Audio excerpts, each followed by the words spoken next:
rules are good and you need it, but we're always operating in the gray, that's why people get eaten alive from having to be in charge of people or like bigger teams than just themselves. When you're responsible for a huge team like that, then it's just like, you have to realize like, hey, I'm stressed out because I haven't invested in these people yet.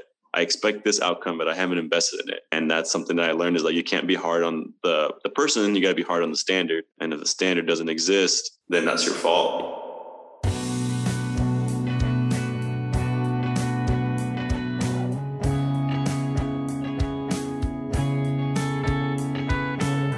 Empower You podcast is devoted to bringing real world wisdom and encouragement to our listeners. We discuss a multitude of life principles and the process from an economic, cultural, and societal perspective. We believe that through tough conversations and shared wisdom, we can pave the path and leave a ladder for the future.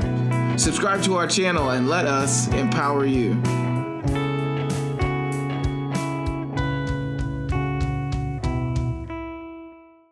Welcome to Empower You podcast. My name is Kid Boy Cooper, and I am so glad that you are here. How you doing out there? For this episode, for this podcast conversation, I've got a really, really cool guy who's going to be here with us today. But first, I want to talk a little bit about our topic. And our topic for this episode is I am enough. Now, that may trigger any type of emotion within you. You know, there's a spectrum of emotions that are tied to our feelings of enoughness. And male, female, or however you identify, there are definitely some spaces in that, in the identity of enoughness that we have to figure out if we want to move forward, if we want to succeed in whatever our endeavors are, if we want to be connected fully to other human beings or even to ourselves. We have to realize that we are enough in order to foster that relationship. And so our experiences and our perspectives all are generated from our interpersonal feelings of enoughness. And that directly correlates to the output of our lives and the things that we're able to build with our lives. So I have a really, really awesome guest with us today. His name is Johnny Perez. Now, some of you all from Fort Wayne may know who he is, or you may know the Mercadito Food truck, or you may know Mercado Restaurant on the Landing. This is the same guy who created all of this entrepreneur from the south side of Fort Wayne, husband, hustler, go-getter, has really, really created a name for himself, and not too long, honestly. And he's here to talk to us about this concept of being enough. And I can't wait. You guys are in for a treat. So, Johnny, how you doing, man? Doing well, boss. Thank you for having me. Absolutely, man. Thank you for taking some time to be here. I know that it's a busy time. It's getting warmer and warmer outside. And so you guys, I'm sure, are, working nonstop. Yeah, for sure. Yeah, man. So tell us a little bit about yourself and what started this evolution of being this business owner that you are. Awesome. So kind of take it back a little bit. Was born in California, raised in Fort Wayne, graduated from Southside High School. In high school is where I met my now wife. I went to live on the East Coast for a little bit in Rhode Island, went to culinary school there, came back to IPFW to study hospitality management. And while I was there, I was serving at Biaggi's and, just kind of working my way through every position in the restaurant, cooking, serving, bartending. And we got to a point where I was able to start managing. And that's kind of like what set my path for taking on a business outside of just a cook or whatever it was. I really wanted to be a chef and want to see that through. But as I got more into it, I got to the point where I'm like, you know what, let's start a business. Started the food truck in 2019. And we haven't looked back since. Just opened the restaurant about 6 months ago. And that's kind of like a fast track perspective on how we're at, where we're at now in 2021.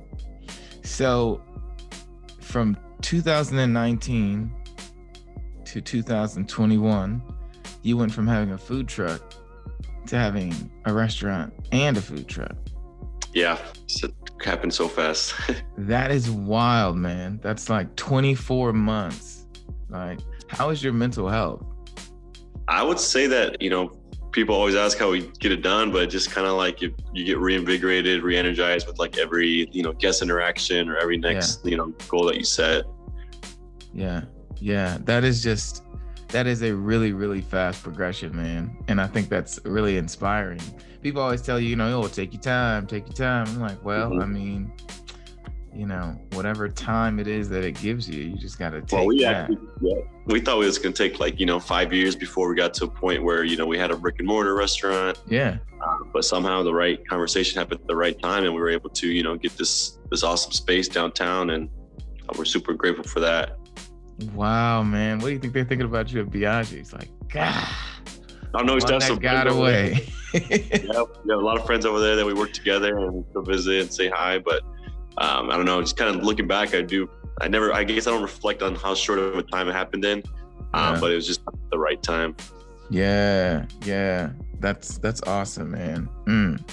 So tell me about, what's the first thing you think about, when you think about our topic of being enough, of being okay with it being you who did it. I don't know what your family structure is like, or what the other people in your family do, but yeah, I would say that when I heard the topic I'm enough, it's kind of like having like the mental capacity to absorb what's going around you, and whatever's coming, are you deserving of it? Also in itself is kind of where my head goes. And then kind of when I thought of like my lowest moment in like a mental capacity, it was like when we were opening a different restaurant downtown, and just like the mental exhaustion. I've never pushed my mind and body to that degree to like get this thing off the ground. And in that moment, I'm like almost to a point where I never thought about giving up, but my body was, where my mind was kind of like removed and was like, I don't think you can keep up with this. My family was, saying like, are you all right? Calling me for like mental check-ins and stuff. And I'm like, man, I've never gotten to this point before. But, with those conversations and whatnot, I was able to, in a sense, like climb out of that and like get some clarity and, hey, I am enough, and was able to, just peek out again and like be able to realize that, hey, we can get this thing off the ground and let's do it the right way. And I don't know, I always look back to that, and now opening the food truck at the restaurant, there's nothing in my way that feels like foggy or that we can't do it. There's no hesitance in my decision making. It's like, yes or no, let's go. There's no doubt in a sense. Yeah, because you've pushed past that moment of feeling like it couldn't happen. And now that it has, you're that much stronger on the other side of it. But that's also where a lot of people stop, right? And a lot of people don't start because they're afraid of that moment. Sure. They're afraid of that moment where, you cannot see your next step, but you're so far in, there's just no options, which I think, again, you spoke about, your I am enoughness, or your enoughness as being, the being worthy of whatever success is headed your way based off of your decision makings. Did you learn any of that from your parents? What's your family structure like? Did you get any of that strength from your family? Yeah, so my parents split apart when I was a young kid. So when we moved to Indiana, my dad's in California and my mom raised us in Indiana. And my dad's worked in restaurants and whatnot, but I didn't necessarily grow up with him in the same house. And then with mom, she's a single mother, was working, little admin, like jobs here and there. But I would say that knowing that how they came as like a family and being first generation, like, Mexican in America, like knowing what they had to deal with and what limited like opportunities they had, kind of like let me know like, what do I have in my way? Am I creating these mental like obstacles myself? And can make every excuse that I want, but I think that at the end of the day, I didn't rely on those as a crutch. But I'd say that, family structure wise, that kind of showed me that, there's worse things off that people have had to go through, and there's no reason for me to kind of like sulk or feel like the world's against me, and kind of separate myself there. I'm like, all right, if my parents can make it to this far with what they had going on, then I think I should be okay. Yeah, that's very interesting. You said, am I creating these obstacles for myself? Am I the one, is the problem me? Am I the one creating and telling myself these stories that I'm not enough, and the situation is just the situation? I think that's a really interesting point that you made, about having to evaluate internally, like maybe I'm giving too much power to this situation. Maybe I'm telling myself a story that I can't win in. And what did you do when you were evaluating this? How was that conversation with yourself?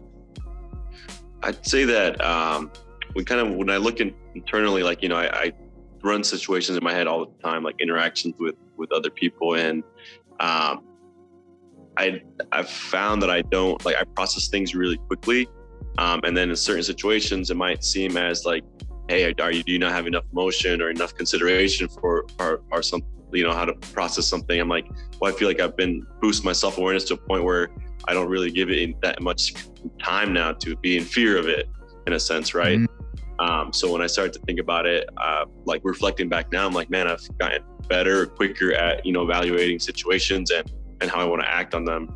And I'm going to be 29 this year, and just like, some people take a lot longer to feel like they've come to this like mental understanding of like things are going on around them and how to approach them. So I'd say that's kind of like, looking back, is how I handle it, is like, how much time am I gonna give to this thought process, whether it be something personal or business related. It's just, you can't like give it too much investment of your mental capacity or your mental health, and then it'll start to eat you away. So you're saying don't think about it so much. Yeah, I mean, I'm not trying to, I would say not avoid it, but just like consider the points and get to like the rawness as quickly as possible. And then you just cut through the fat and realize like what's really at the core. And then you realize like, man, it's just like a veneer that I was worried about. Nothing's even happened yet. You know what I mean? Or that's often how it is, isn't it? We worry about things so much that we manifest them, rather than, like you said, giving them smaller amounts of time to work on you emotionally. That's really cool, man. I think that takes a lot of,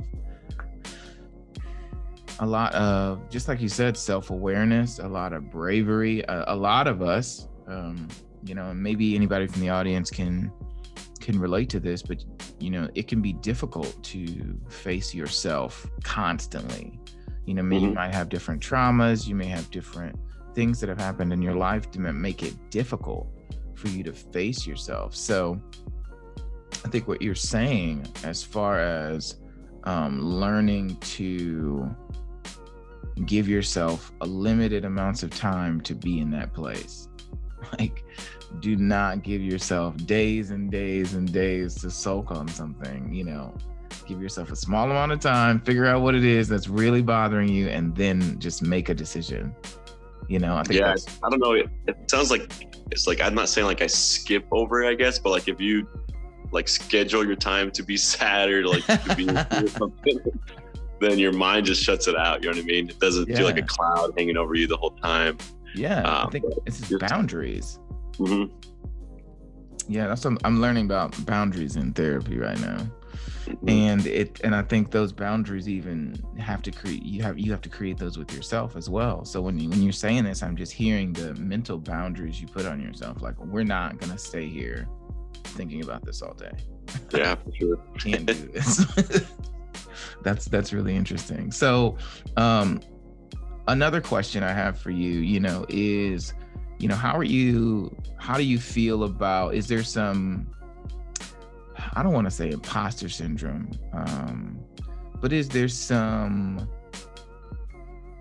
weirdness around your position down at the landing? I mean, I feel like you're probably the only minority owned or person of color with a business down there. Isn't that correct?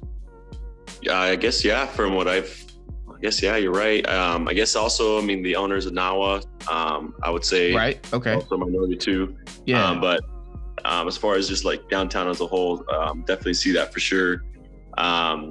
Just that whole thing with the landing, you know, there's someone that I had met in the past that like made the connection with the developers there. And this was when we hadn't even rolled out the food truck yet. We got a wrap on it, and all we had done was like a couple pop-ups and like kind of like showcase the brand. And they put us in a conversation with these guys and be like, hey, they're looking for some entrepreneurs in the area. You'd be interested in having a conversation. In my head, I know we don't have the money or whatever it is to like make it happen, but just taking that conversation absolutely led to where we're at now. And there's a lot of attention on the block and a lot of, you know, like, hey, there's it's the newest renovated part of downtown next to Promenade Park. So there's a lot of expectations and whatnot. And us being as new as a brand and being able to kind of keep up with what's going on in there as far as like the amount of business that's coming down and the people and attention and the opinions that are there. It takes a lot. It takes a lot of people, a lot of energy. But, you know, being downtown on there, knowing that we are like, you know, from the neighborhood, I always tell people we're some neighborhood kids. And, you know, just because we're here doesn't, you know, mean that we're people. The moment they see like a restaurant on that block, it's like, oh, this is just like the uptown type stuff. And I'm like, hey man, we everywhere, and like we want to show a piece of our personality. But I think being on the block sets our our expectations higher for the team and how we want to operate at. Is that, hey, we can be up against anybody else and make sure that we're, just being good people, be hospitable. But I could see that being on the block and where we're at as people. I'm like, man, do we deserve to be here? Do people think we deserve to be here? But yeah. I mean, you absolutely deserve to be here, and your product is amazing. I just think it can be difficult being the only in the room quite often. And I don't know the owners of Nawa, but I think Nawa's cool.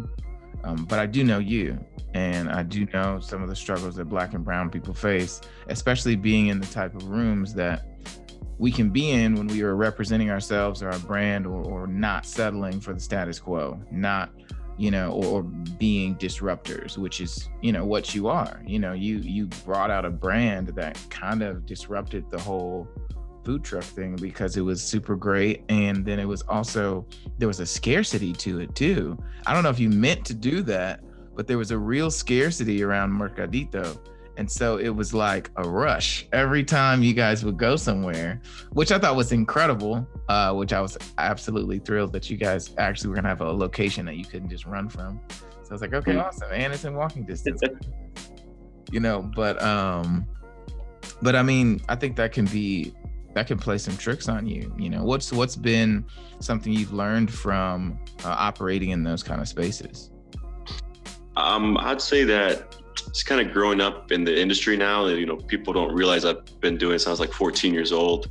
So working in a restaurant specifically, I would say you're always with a lot of like ethnic people in the back of house. It's kind of, I would say, just by design, it's always been that way. And then you got the front of house, and it feels like two different worlds where you have a lot of mostly non-ethnic people in the front. So you live in this dynamic, and then you look at the back of house and you got someone who, hey, I just got out of jail, I need a job. Hey, they're the dishwasher now. You have someone in the front of house is, hey, they're a high school greeter now. They're working in this ecosystem that it would not work in any other environment. You can't work in an office or a retail store where you get the same, I would say diversity, right? Economically, socially. So then kind of like me being in other spaces where it's me representing our business and whatnot, I have like just a huge sense of comfort, because then I feel like other people's thought process are a little bit more expected, in the sense where, are they taking advantage of me, or do they feel like they're providing a service to me that wouldn't normally be available? Do I know my worth? So when I think about how I just grown up, it's kind of like, I feel like I've kind of been weaved into it, where like now it's just that you just kind of approach every situation, whether do I consider myself as like my ethnicity and whatnot when I walk into a room. And now it's just like, hey, I'm just gonna represent me, who I am, and they can take it for what it is. But not sure if that kind of gives you the right angle on where I'm coming from. But I don't know, it kind of started a long time ago as far as feeling comfortable in those spaces. Yeah, I think that's very interesting that you said that spectrum of diversity, you know, because, you know, when I used to work as a server, that was exactly the case. You know, you have people in the back who knows what they've been up to sometimes. Mm-hmm. Like Yeah, you have some sketch dishwashers. But at the same time, you know, you have people in the front who are completely different. But some of them are super sketchy too. Don't know how to show for work, and you know, just like. So I hear you, man. You know, just walking into rooms as yourself and knowing that you're enough, regardless of who's in there. You know, Mm-hmm. I can handle any types. I know all types. So what you got to say? You know what I mean? Like, Sure. that's a measure of confidence that you're knowing who you are gives you. You know, and I think for any of us, especially those listening, you know, wherever you are, you know, you knowing who you are is so important. And what you provide and the value that you bring with you everywhere you go. It doesn't matter who's in the room with you. You still are valuable. And that's a difficult place to be in sometimes, because we receive so many messages from people about what we should or shouldn't be, or should or shouldn't do, how we're supposed to look or dress, or, you know, and it can be hard to be just that, just exactly who you are. I think growing up, my mom always kind of made us feel like we had to be the quietest one in the room to not be disruptive, and it took me years to get out of that mental like enclosure. And it's like, don't look at anybody, don't talk to anybody, just look down, and just whether it be the store or whatever we're at. And I just felt like I don't have the sense of confidence to like approach or ask for like, I don't even directions or what aisle is this, because we were there to like. We're 5 kids, my mom didn't want any other issues besides just watching us. So and it wasn't until high school, college time where I felt like more confident and like speaking up or, being involved in like, I don't know, conversations where maybe we didn't have the upper hand, or, it's just, I don't know, definitely just changed. It hasn't always been like that. And that's the thing, isn't it? I think that happens with a lot of moms and dads who are just trying to protect their kids. It's just like, just be chill. We're gonna be in and out of here. Don't touch nothing. You know what I mean? Like, and those are the messages I received too. You know what I mean? It's just keep your hands out your pockets. We're gonna go in here and we're gonna get out. And so, learning to take up more space with confidence, that is an adjustment, man. That is an adjustment mentally, emotionally, and I think you're clearly a master at it at this point, man. You're the growth chart pattern that you've been on, man, is incredible. It's really, really inspiring. So when did you?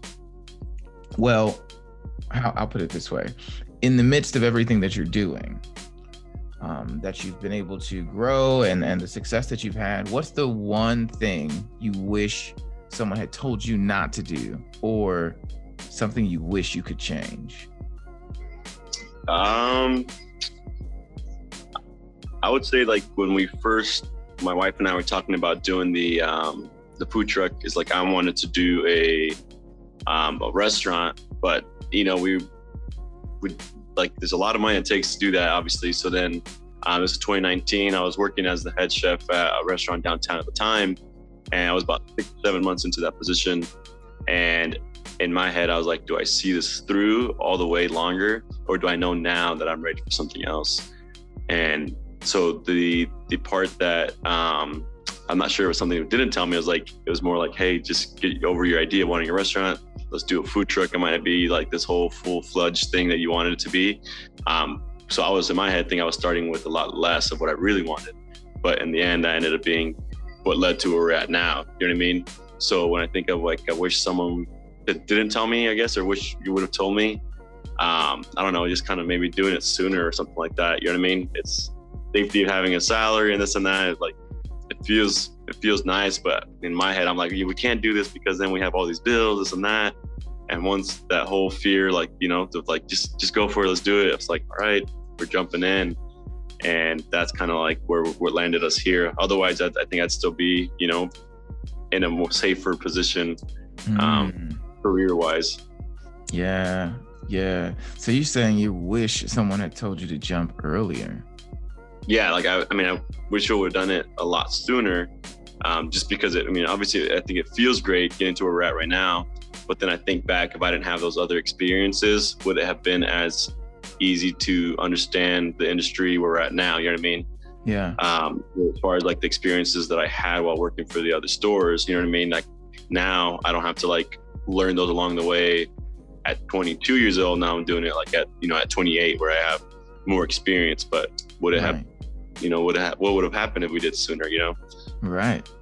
That, and you never know, man. I think there's always that gray area between concept and reality that can be grueling, because you're looking at what you have and then you're constantly being shown the vision that you have in your head, and it's just a lot.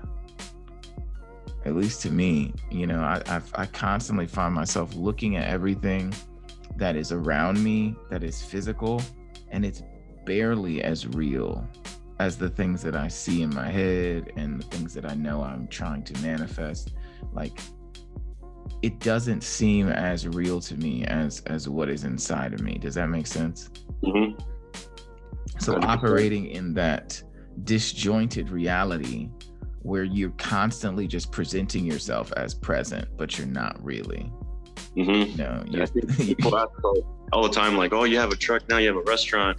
And I'm like, there's no like deep sense of fulfillment from like getting that check mark, I guess. But now like my selfishness as far as like getting fulfillment is by like creating opportunities for like staff members or whatever it might be. And it's like in physical form, everything looks great and we're able to do what we're doing. But I'm like, at the core of like who I am or who I want to be, I'm like, this can't be it. You gotta keep going. Yeah. That's amazing, man. Wow. So you said that you had to kind of break out of the box of that your mom, out of love and protection for her kids, had all of y'all in, which, we know how that is, and I don't think there's anything wrong with that. This is no shade on mamas just protecting their babies. But for sure, at a certain point, you have to leave that enclosure, as you put it. Mm-hmm. How did you do that? How did you overcome the limiting beliefs about your enoughness to take up space, your enoughness to say, I'm going to leave this secure job, which no job is secure. They can turn around tomorrow and fire you, period. Mm-hmm. It's not secure. I hate when people say that. Anyway,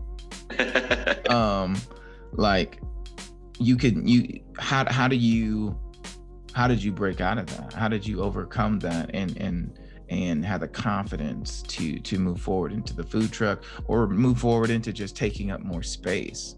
Mm-hmm. In a funny way, I think back to when we were little, we would go to like the Chinese buffet, and like my mom would like make us lie about our age, right? And they would ask like, how old are you, whatever, and like I would always be so scared that I was gonna say the wrong number or whatever it is, and like my mom would get mad at me. And it was to save, I don't know, $3 per person. And I think in my head, I'm like, why was this such a tense situation? And it's because we had to, in a sense, lie in a way to benefit like being able to eat out. And I'm like, we kind of set that up for ourselves. So when I think about now and I'm older in situations, it's like, I'm not gonna like restrain myself or like lie my way out of something, because it's gonna feel a lot worse. And I would say it wasn't till like throughout high school, I'd say like I never like spoke up in class even, like, I got my decent grades or whatever, but I never went out of my way to make myself known or to like answer a question. And in college, started going to culinary school, I'm like, man, like just learning the anatomy of like animals and whatnot, and how to like, where you cook them and cut them to make sure that they're tender, this and that. And I'm like, man, I'm actually pretty good at this. And that's where I started to feel more confident in my knowledge base and like being able to raise my hand more and like speak up and like question the professor, this and that. And after that, it's kind of like a light switch. I started like to speak up in like our communications class and whatnot.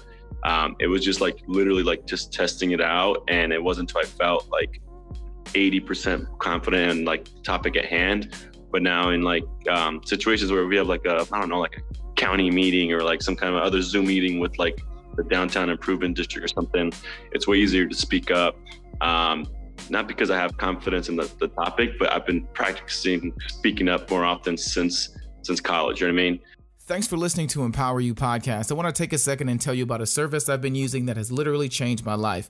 Akita Ricks, the founder of SawYourScore.com, helped me erase negative items on my credit score, provided me a clear path to improving my credit, and raised my score by 100 points in the first 90 days. Like, whoa. The best part about all of this is all I had to do was follow instructions. Now, if you're like me and you need a credit bestie, you need to click the link below and schedule your absolutely free discovery call today. Tell them Kid Boy sent you. And it was just kind of like a muscle that I had to work out to get it stronger. It happened to have the topic ended up being in food, but now I was able to apply that confidence in like all types of conversations and different, style of rooms, depending on what we're talking about. So I would say that's kind of where like I started to really blossom in a sense of feeling like I can speak up. Yeah, I think that you said something really interesting. You said that, one thing you said was that you always felt uncomfortable playing small, whether it was to get into a restaurant or wherever, you felt bad about playing small, even if it was something as small as saying I'm younger than I actually am. It's just like, but I'm not, that's that internal dissonance, that resistance that you feel to just the concept of being smaller than you actually are, which I think is interesting. And I think we should all kind of check in with that. Like, what are we doing on a normal basis that may afford us some type of comfort, but that doesn't feel right because it doesn't really represent who we are? And I think about that like code switching at your job. You know what code switching is? Mm-hmm. Okay. So we're on the same page. But I mean, I even think about it with stuff like that. Like, are you playing a role that makes things more comfortable for you, but internally you're creating more conflict inside of you because that's not actually who you are. So when you said that, I thought that was very, very interesting. And then the other thing you said was that you practiced taking up more space. You practiced this idea that I am enough to speak and to ask questions and to stop the class because I want to know more about this or that. And you practiced with something that you were comfortable in. You knew food and you were learning food. And so you started there and then just continue to build out on that. And so I would challenge anybody listening to this, if you are having issues feeling like you're enough, are having issues taking up space, because, when I say taking up space, I think if you are confident in who you are, you feel better about taking up space. You feel more worthy about taking up space, especially when it's in professional environments, but in personal environments as well. And what you said was that you practiced on things that you were truly interested in. So you didn't just go out and start trying to, be the man or something like that. Like, there's something you cared about and you started to take up more and more space doing that because it was something you cared about, something that you were drawn to. And so I think about myself and I think about anybody else, like, what is it that you're good at? What is it that you truly are knowledgeable about? Take up more space doing that, and then allow that, borrow confidence from that area of your life and start doing that maybe at home more, or maybe on your job more, or maybe with your friends more, and just start in spaces where, you feel like it would be more accepted. I think I was the same way in college. I didn't really speak up or do anything, and, I worked a lot in college too. So I was incredibly exhausted most of the time. Mm-hmm. So I really didn't want to be that. I was like the only Black kid in class who's tired. Like, it's like, but, so you don't really want to take up space or draw attention to yourself. But I also know that that's really valuable, just starting with things that you care about. Do you care enough about your kids to take up more space? Do you care enough about whatever it is your hobby is, whatever your gift is? Do you care enough about other people to learn to take up a little bit more space in maybe defense of them, or maybe because, you want to hold space for them? Like, there are ways that we can help ourselves break out of that enoughness. And I think what you said about starting with things that you were passionate about is really, really interesting. And I never thought of it that way. I'm like, you just got to start doing something. I get kind of extreme and like, which could be good. I always think of like the loudest people in the room, and like they always will come off either like a jerk or whatever it might be. You know, the squeaky wheel gets the oil, right? The one that like speaks up the most, makes the most sound, whether they're deserving of it or not, will get the attention. And I know the moment that I felt like, not because I deserved it, I'm like, now I can speak up, and you know, whether it be an opportunity or just like the ability to get what you need, you know, it increases your chances dramatically. And I think people miss out on that sometimes. You said the ability to speak up increases your ability to get what you need.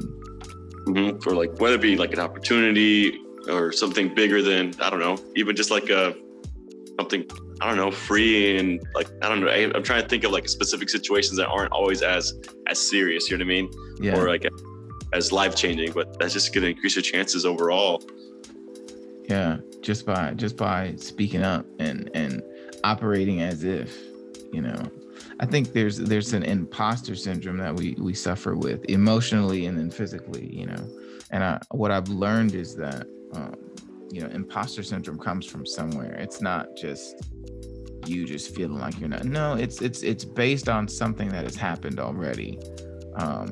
And so, you know, I think that challenges our enoughness is whatever happened in our past, allowing that to continue to dictate how we live our future.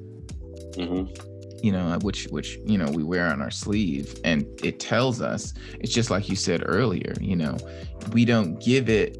I think that's so great. I gotta start doing that, man. You say you give yourself a certain amount of time to feel some kind of way about this, and then you just have to make a decision and move on. You know, I don't do that, man. I'm a thinker, bro. I will sit there and I will think and I'll write, and you know, that's also powerful too. You know, you might get to an even deeper level of acceptance or understanding that. Right. But that's dope though, man. Yeah, I want to know how you all are doing with that. Like, which approach do you find more helpful? Because man, I think that's really great. You know, it saves you a lot of time trying to make decisions. So what is the number one suggestion you would give, you know, our listeners or anybody who comes across this episode, or even, you know, any of your staff, about reminding themselves that they are enough, about reinforcing their own enoughness?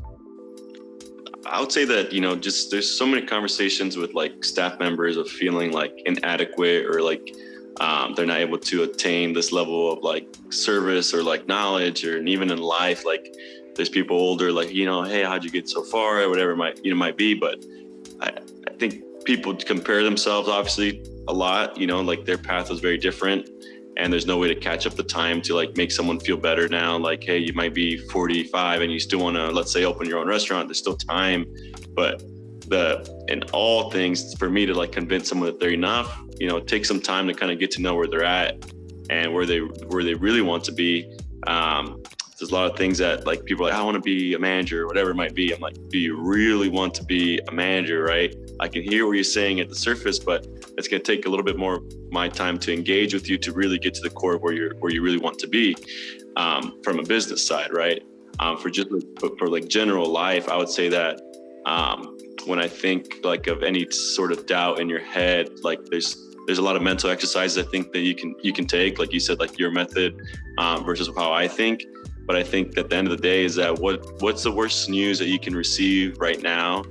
I think, I forget, some mentor that I watch is like, let's say that someone gave you a call right now that like the person you love most passed away, right?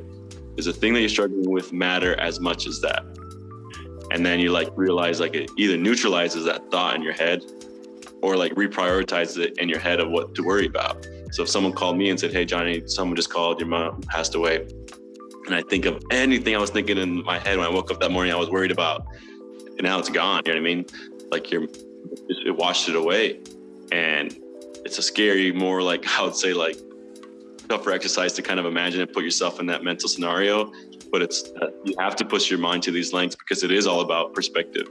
And if you don't, you know, the lens is always going to focus and refocus on what you tell it to mentally. And I'm just here to be razor sharp on what I need to accomplish for my family and my staff and people in the short term and long term. And it's really hard to mentally be able to absorb all that. But I would say that's sort of like the advice I have is like, just imagine yourself in the worst mental situation that you can think of. And is today as bad? If it is, then you have to approach that right now. You know? Right. Right. Otherwise, you're probably just afraid of something that hasn't even happened yet. Just a lot of it's temporary, you know what I mean? But it's like you said, you take a little bit longer on a thought or whatever it might be, an emotion, and that's good. But as long as you're at least considering it and approaching it, I would say in a timely fashion, I think it definitely helps. Yeah, because we can get stuck, man, in loops of behaviors and ideas about ourselves, and they last for years, man. You know, and I've seen people, I'm sure you've seen people, it's just like, dude, you will never get out of this loop, bro. You have to address this. Like, and people be doing really well on the surface too, you know, but they're still just in a loop. And even like a less serious form, you always have like that one friend who's like, you know, I'm gonna hit it big. I'm gonna start my welding business. And they've been saying they're gonna do this. I'm gonna get certified in this, and like they keep saying it, and I'm not gonna hold them accountable to what they're saying. You know what I mean? It's up to them to face the reality and like, are you actually gonna do it, or are you gonna keep saying that you're gonna do it? And that's I think also like that enoughness, right? Are you really enough to like? Do you feel like you're enough to actually do what you're telling me you're gonna do? Right. I won't be like, hey, you haven't done it, man, you suck. But at the same time, it's like, I can help push you to the point, get you there if you want to. But I don't know. I think person, they're also like in a mental desert as well. It's like, oh, I'm gonna get there. I'm like, well, whether your actions don't show or you just keep saying it doesn't put in the atmosphere unless you think it's gonna be something that's attainable as well. Yeah. And that's, you know, some people are like addicted to preparation. You know, you don't really want to launch it. You just want to prepare it for the rest of your life.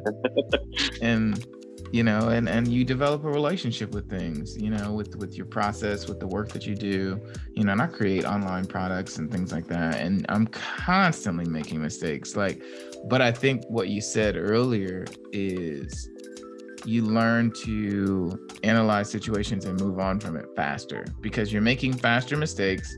And so you just have to move on and figure out a solution faster because you're anticipating the next one popping up.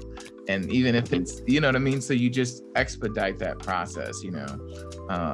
I had an emailer issue and a scheduler issue. Like I only had one slot available to make appointments. I didn't know this for weeks. It was just like hundreds of dollars I'm sure I missed out on. Like just wild, you know, but what do you do about that? You just got to fix it and move on. Anything about it, you know, and using that worst case scenario in the grand scheme of things, just fix it. You can't do anything about it at that point. Yeah. So, couple questions, 2 more, and then we got to do a thought exercise. Okay. One of the questions was, do you do any entrepreneurship coaching? Have you thought about that? We've been part of like a program with a couple other small groups where we like kind of help coach someone that might be interested in food here and there. One thing that I hope to scale into is sort of doing like workshops and just like host it at the restaurant and be like, hey, this is food costing 101. Like how do you charge for food in the food business? Like what is enough? Am I charging too little? Am I charging too much? People kind of understand like the market value. A lot of like restaurants that charge like, let's say $1 for tacos. In my head, I'm like, I really don't know how you can make a profit or pay your people. Are you like having to hit this price point to get any business? And are the volumes there? Are you able to pay your bills at the end of the month? Kind of having more sustainable like expectations. And I would say that's something I want to grow into because I think when you're in the ethnic food realm, there's like a section that food needs to be like super dirt cheap in a huge portion. But that's what we always think, like, you know, this rut because now people expect it to be this. But you can't ever scale out of that. You're always going to stay small. You know what I mean? There's not enough money to reinvest into either new equipment or a bigger space. So that's a huge one for me as far as like coaching goes. But there's other like business theory and like morals and whatnot that I kind of want to get into as well. And just kind of host it and then kind of turn it into more of like a thought bubble or something like that, where it's just like kind of like a mastermind group or something. Yeah, and just be like, whether you have experience or not, it'd be kind of cool to see what people think. Like, there's so many small business owners that don't have the attention that we have, you know what I mean? Just because we're lucky enough to be where we're at. but there's so many other restaurants, different owners that won't be even like on a podcast like this. Like, what are you struggling with? What's the help that you think or don't realize that you could be doing a lot better at? So I don't know. That's kind of like where I think I want to grow. I want to build more businesses, but I want to help build other businesses, you know what I mean, in the area where I might not financially benefit from, but I know that they will. And it's just going to help improve, you know, the work life for them and for their workers. So yeah, which also builds a broader and more diverse entrepreneurship space, especially as it pertains to food and hospitality in Fort Wayne, you know, because just like you said, we don't have that many, you know, minority owned, or not, shouldn't say minority, people of color who own restaurants in downtown. Like, I want to say, and I'm probably going to mess this up, but what, there's like 1, 2, like Nawa, Proximo, Hop River. Is that it? I think that it. Oh, who owns Hoppy Gnome? Well, that's the same owner as Proximo, so it's James. He's also another minority. So he's as far as like independent restaurants go, to have 3 stores and, you know, grow up in the same background that I did when he went to Harding High School, and then, you know, just like kind of seeing what the ability is to grow to scale to that degree is pretty awesome. To see someone doing a degree, I think. Yeah, that's and so I think there's a conversation that needs to be had there. We have so many businesses, especially around downtown, and very, very few of them are owned and operated, or and there's just not that much diversity downtown. And I know I'm not trying to step on anybody's toes. I'm just observing. Yeah, I think it's just interesting. And I wonder why that is. I'm not saying it to like throw shots. I wonder why that is. Is there just some communication? Because you know how, man, sometimes it's just the taking up space. It's like, well, people don't know how to ask the question, or they don't know how to extend an invitation, or they don't know who to talk to get something to happen. So yeah, I'd say like when you start to see a restaurant like, you know, Ruth's Chris come downtown and be in Fort Wayne, and a block away are you going to have like a smaller mom and pops, it's very unlikely that the rent is going to be at any point that you're going to get a $8.99 meal. You know what I mean? You got technically Don Chavas is downtown, you know, they're on Bell Street right there. Okay. But yeah. it's not in like the downtown of what people think of, like Three Rivers Festival downtown. You know what I mean? Yeah. So like, I don't think if it wasn't for having that relationship with Model Group, I don't think we would be downtown. I think you would have to have created your wealth like on the southeast side of town, south side of town, in order to have enough funds to build a restaurant downtown.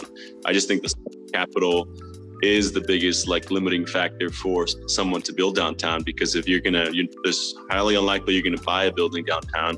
You're most likely gonna lease, and the rent's gonna be now more of the premium price point versus like going up by DuPont, because now even DuPont's really expensive. So I really think that's what it is the startup money that you need to get there, right? Yeah. And you have to be a proven entrepreneur, I think, to be an independent restaurant and to make it downtown, I think. Because like if Ruth's Chris, of course, they're going to get a huge space and they have the money and whatnot. That's where I think, that's what I would say is my theory, I guess. Yeah. It's just the barrier for entry is too high for a lot of entrepreneurs to get over. Mm-hmm. I mean, I think that like for us, we want to scale into what people would call like more of like the neighborhood of like where I grew up, you know, Southgate Plaza area, Southside area. But then you have to have a restaurant that is, I think, going to be good for the community, right? A price point that people are going to be able to visit over and over again, and you can't outprice yourself, you know. And then you get to the point where like, oh, now are you gentrifying the space? I'm like, no, I'm from here. I'm just trying to create a higher quality food now, even, you know what I mean? Like a different side of it. So that's where I have like sort of like the self-consciousness is like, well, you know, I want to feed like people I grew up with too, but then it's just like not, we always get the thing, oh, this is not real Mexican. I'm like, it is Mexican, but it's like, you know, I'm Chicano, so it's like Cali Mexican of the flavors that we want. But then it's not what you expect as far as like Tex-Mex peppers, onions, and stuff like that. I'm like, that's also maybe not really that Mexican, but you think that is Mexican. And it's just like in my head, I'm like battling back and forth. I'm like, hey, is this conversation even like worth having right now? It's like, I'm just like, I'll let you define. This is the kind of stuff that I only speak of in my living room. Yeah, man. Before I engage publicly. So yeah, man. I think that's the trouble, right?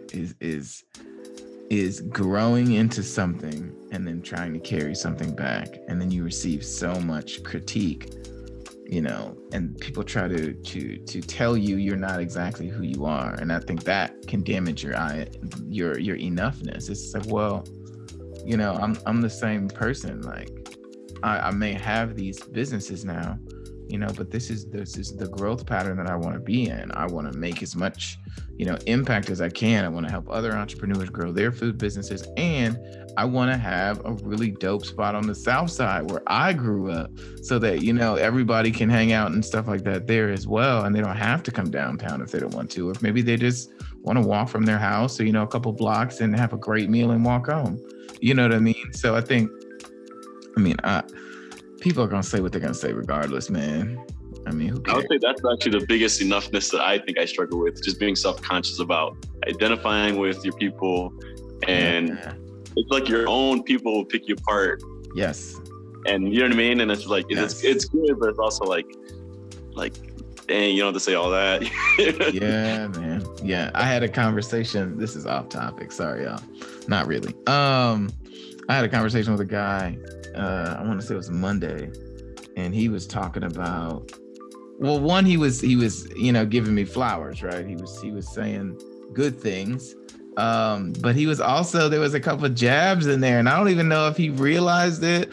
You know, he was drinking. And so I was like, okay, you know, maybe he doesn't realize this, but I'm just like, I feel like, you know, these compliments are a little edgy.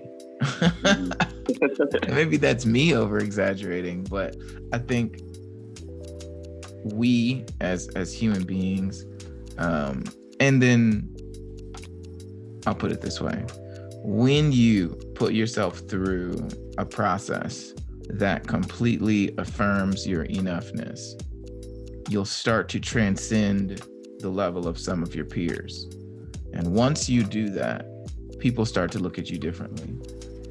It's not that you have changed. I mean, you have changed, but it's the fact that they are threatened or triggered by your knowledge of self because they haven't gotten there. And I think that's what you're running into too. You know, some people, they don't have as much confidence in themselves. And so when they see you walking around with all of your confidence and energy, it makes them feel some kind of way. And that's when they try to challenge how authentic you are. You're like, wait a minute, nobody cared about this when, you know, 10 minutes ago. Yeah. Now all of a sudden you're gonna vet my character? Okay. But I think like when you're a restaurant, like you're positioned to be critiqued, right? Like as a business, you're going to be rated, reviewed, whatever it is, right? But I can't go to every one of these people's house and have them cook me something and let me tell you how good or bad it is, right? Exactly. So like you're on the receiving end all the time. So you have to have some like thick skin and tact on how you respond. And I mean, we've had people leave the restaurant because they're like, this menu's in Spanish. I can't even read this menu. And they just walk out. And I'm just like, what the heck? And I'm just like, are we? And it's like, are we not enough? And I'm just like, dude, that's wild. It's definitely a fun industry for sure. Yeah. That wouldn't happen to you on the South Side. Okay, I'll leave that alone. Okay. So let's get to a thought exercise, because I was going to ask you, where do you see yourself in the next 5 years? But I think you talked about that. You wanted to open up another facility that is on the South Side as well. Yeah, I would like to just grow wherever that might be. And because once you know, let's say someone in your company does really well and you hit a ceiling, the only thing to do is open another store. Yeah. So, yeah. That's awesome. That's a great problem to have, man. Or losing to someone else, you know, it's either they're gonna grow with you or scale out. So yeah, I feel that. So let's do this thought exercise, man. I'm very interested to hear your thought process, man. I think so far throughout this interview, you know, you display a measure of capacity that is really important. And I think all of us have capacity. We may not realize we do, but we do. You have the capacity to overcome whatever it is that you're facing. You just have to believe in it. Because if you don't believe you have the capacity, well, then by default, you don't. And you're enough for whatever it is that you're wanting to do, because you already have the capacity for it, if that makes sense. Mm-hmm. So I'm really excited to hear this thought exercise. I'm going to give you just a quick second. I'm going to talk about a program that I offer really quick, and then we'll come right back to the thought exercise, okay? All right. Cool.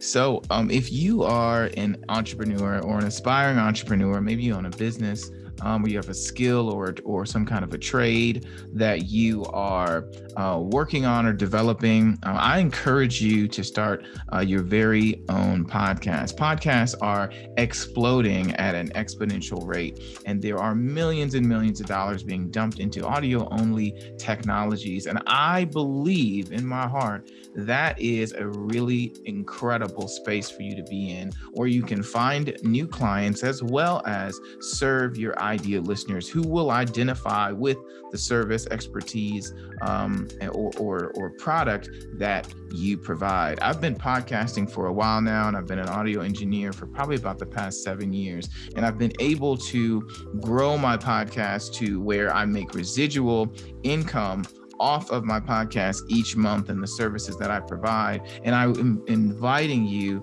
to watch this free case study where I talk about that process, where I talk about how I've been able to do what I'm doing and to make some money for myself as well. And I've created a lot more impact and income for myself. And I'm very, very blessed to be able to do that. And if at the end of that case study, where I will break these elements down for you, if you're still really interested and you want to get on a call, let's go ahead and schedule you a strategy session. Now, I'm not going to sell you anything on the strategy session, because honestly, I don't work with a whole lot of people just because I really like to get some results. And my services are not cheap and they're not free. So if that is something that you're interested in, go ahead and check out that case study video. There'll be a link in the show notes, but you can also just go to www.workwithkidboycooper.com and you can check out that case study video.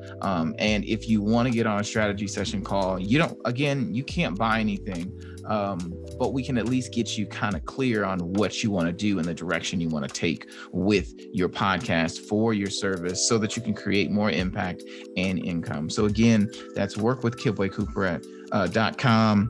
And I would love to talk to you about your perfect podcast. I think it is such a great way to serve people and help folks who need it. And we can do it for free, and we can do it from one person to the next and really build a relationship with each other through podcasting. So thank you so much for listening. And Johnny, are you ready for that thought exercise?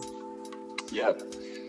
I'd say one thing that, so there's like a matrix. It's the high truth, low truth, high grace, low grace. And I think of every interaction I have with like any human being, any employee, whatever it might be, right? This can be applied to like general life business. And you think of like where you average. Every conversation you have, like, are you being extremely truthful and graceful?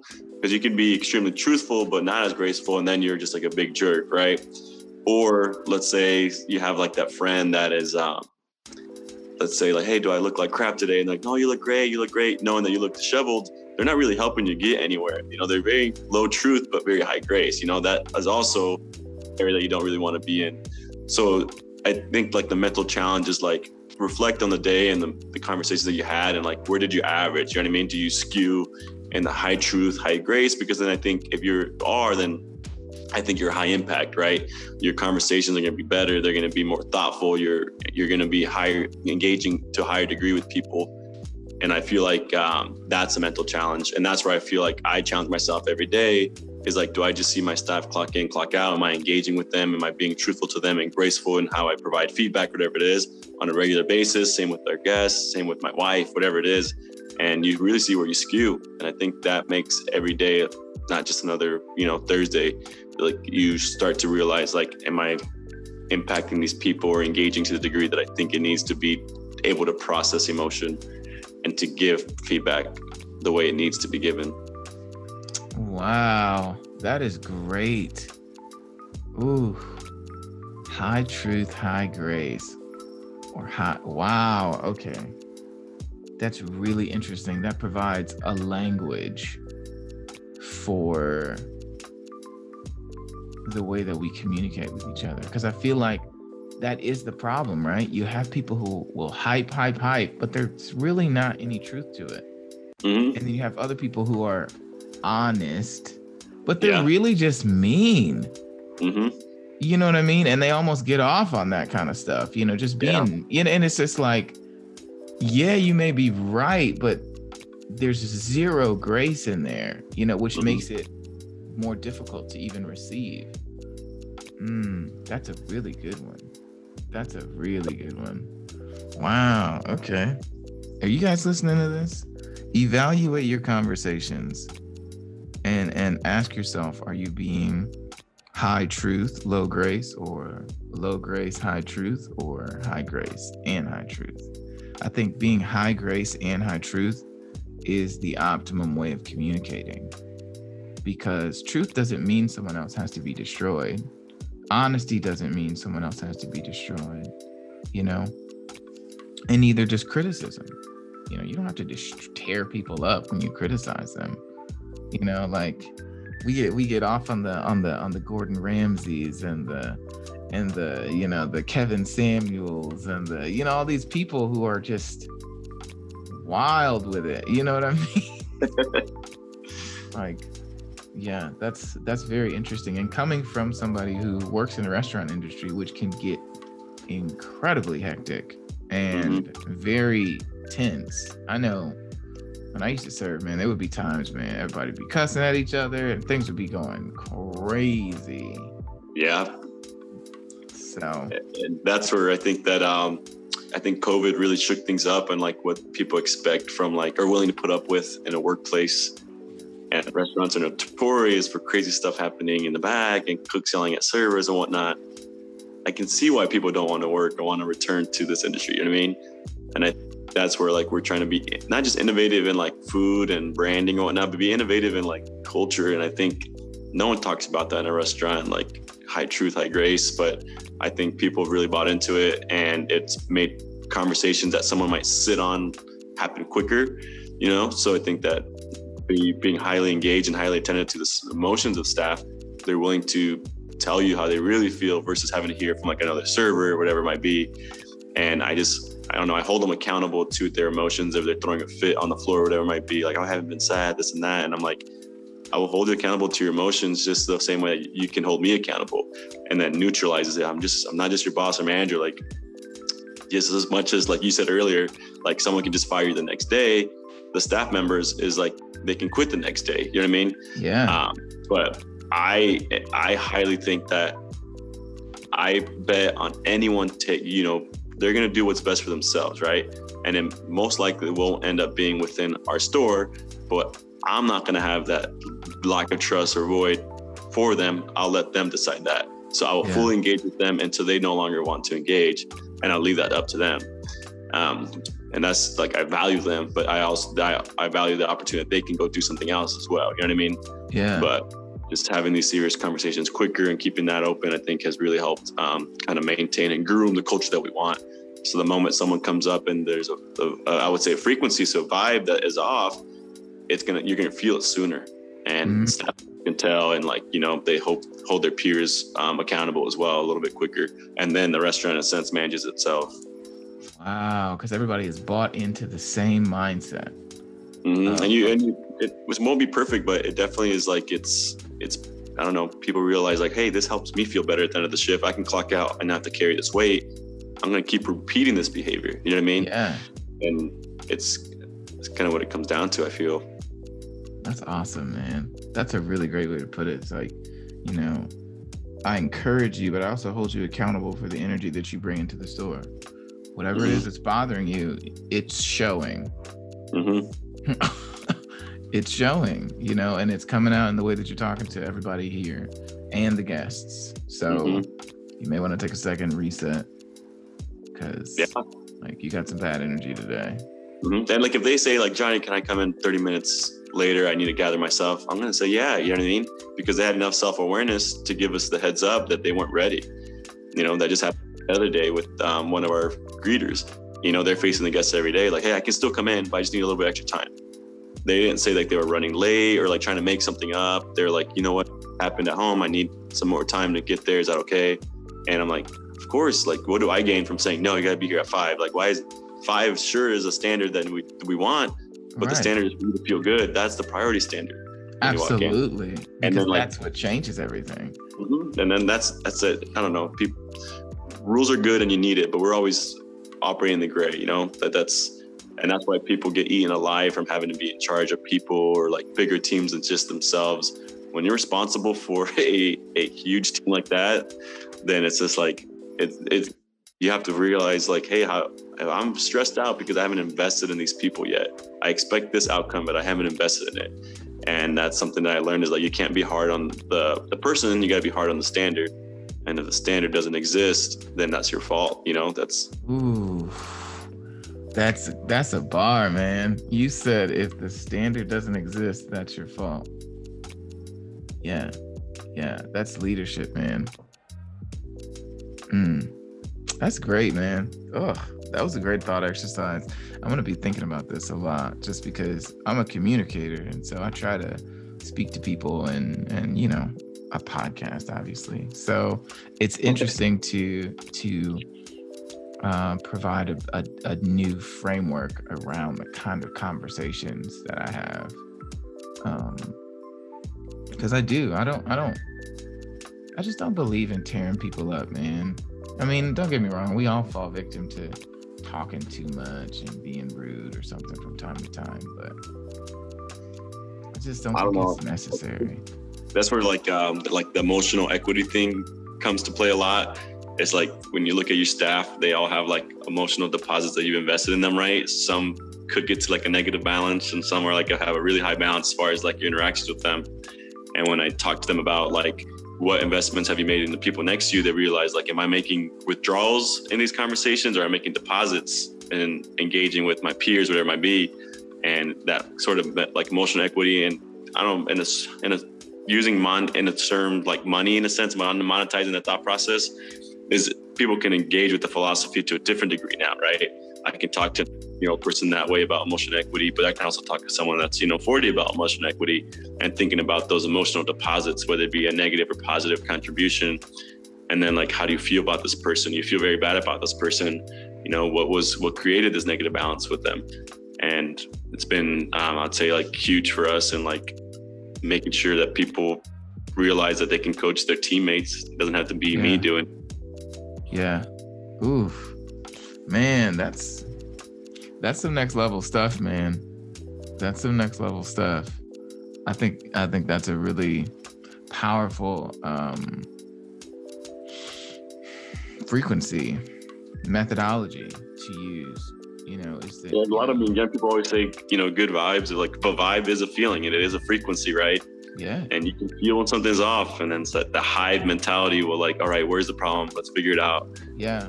As long as everybody's on the same page, we can self-check each other, so it never becomes a big thing. Because it's the standard, like you said. You know, we've created a standard of this type of energy, and we can also be transparent and hold each other accountable. You know, and it's okay. No, it's all high grace. You know what I'm saying? Like, it's a high grace environment. So it's not that you suck or whatever. It's just something's off with you. And I'm just letting you know this, because maybe you're not aware, you know, something's a little off with you. And so I'm just letting you know because I care about you and I want you to have a good night. So, but if someone does suck, you also can tell them that they do, but gracefully as well. You know what I mean? Like, give them like a path or reason, you know, won't be as abrupt, but I think I don't know. That's kind of like, I would say, is a good mental exercise, and it definitely try it out. That's awesome. Thank you for that, man. Oh, you've given us a lot, man. Is there, for anybody who is in the Fort Wayne area who is interested in connecting with Johnny Perez and Mercadito and Mercado, can you tell us how we can find you, how they can interact with you, how they can send you a note and say thank you, because the interview was awesome. How do we get a hold of you, man? Yep. So if you want to reach out in a more, professional way, you can email me at Johnny@mercadofw. That's .com. That's JOHNNY @mercadofw.com. You can DM us on Instagram at Mercadito or Mercado, and get us engaged that way. But yeah, either way works. Awesome. And make sure you check out the restaurant and the food truck wherever you can find it. The restaurant is located on the Landing in Fort Wayne, Indiana. If you are in Fort Wayne, Indiana, do yourself a favor and go down to Mercado on the Landing. It is absolutely delicious, and their staff is incredible. And they got great drinks too. If you're a drinker, there are some very, very great drinks. So, Johnny, thank you so much for being here, man. Is there anything you wanted to leave us with? No, I appreciate you reaching out and having this conversation. Definitely felt good having it. So awesome. Thank you so much for joining us, man. For anybody who's listening, and for all of you amazing people, thank you so much for listening to Empower You Podcast. We will have another episode for you next week. And until then, I will talk to you a little later. Peace.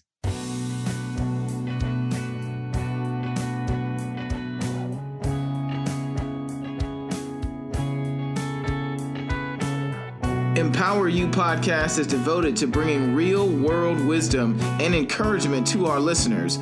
We discuss a multitude of life principles and the process from an economic, cultural, and societal perspective. We believe that through tough conversations and shared wisdom, we can pave the path and leave a ladder for the future. Subscribe to our channel and let us empower you.